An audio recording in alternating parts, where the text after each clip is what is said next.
सुषमाताई, बदलापुरामध्ये कायदा सुव्यवस्थेचा धाक राहिलेला आहे का हा प्रश्न अर्थातच सगळ्यांना पडणार आहे। कारण दुसरी घटना आपण बघते दुर्दैवानं, जिकडे एका 4 वर्षाच्या मुलीवरती अत्याचार झालेला आहे, तो पण शाळेच्या बसमध्ये।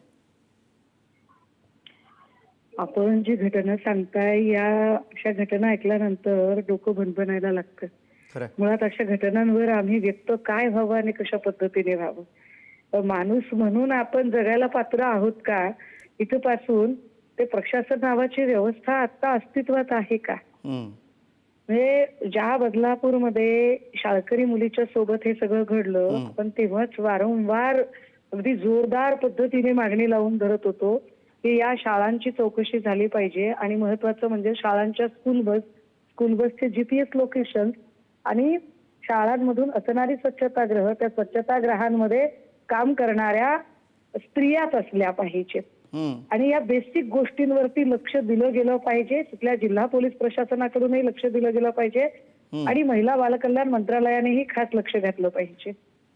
मात्र एखाद्याला गोळी घालून मारून टाकणे एवढ्याने प्रश्न सुटत नाही। इम्प्लिमेंटेशन लेवलला आणि ऍडमिनिस्ट्रेशन लेवलला काम करावं लागतं। ही गोष्ट जर सरकारच्या लक्षात येत नाही तर अवघड आहे सगळं। अगदी आपण मुद्दा उपस्थित केलात। म्हणजे मागच्या वेळेला बदलापूर प्रकरणामध्ये जो सहआरोपी होता त्याला एक प्रकारे नगरसेवक पद दिलं गेलं, त्यावरनं वाद झाला आणि मग त्याच्यानंतर ते सगळं माघारी घेतलं गेलं। पण अशा पद्धतीने जर का तुम्ही गोष्टी हाताळणार असतील तर परिस्थिती आणखी हाताबाहेर जाईल, हे या घटना वारंवार आपल्या सगळ्यांना सांगतात सुषमाताई। नाही, मुळात त्याला अधिकृत नगरसेवक पद तर दिलं, पण आपण वारंवार मागणी काय करत होतो, बदलापूरमध्ये अख्खा दिवसभर आंदोलन करून आम्ही जेव्हा वामन म्हात्रेवरती कारवाई झाली पाहिजे असं म्हणत होतो, अगदी त्याच वेळेला तुषार आपटे ज्या शिक्षण संस्थेशी संबंधित आहे, ज्या शिक्षण संस्थेमध्ये ही घटना घडलेली आहे, त्या शिक्षण संस्थेत नेमकं चाललंय तरी काय। कारण तिथे ऑलरेडी आधी 2-3 पोरींच्या सेक्शुअल एक्सप्लॉयटेशनच्या केसेस पुढे आलेल्या होत्या, तर त्याची चौकशी झाली पाहिजे ही आपण वारंवार मागणी लावून धरली आणि ती चौकशी न करता एकाचा एन्काउंटर झाला, विषय संपला असं म्हणून गृहमंत्र्यांनी जी फाईल क्लोज केली ती अत्यंत चिंताजनक गोष्ट होती।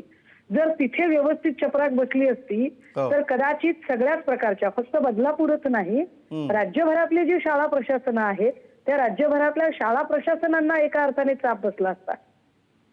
पण ते तसं होताना दिसत नाहीये, कारण कायदा सुव्यवस्थेचा धाकच नाहीये।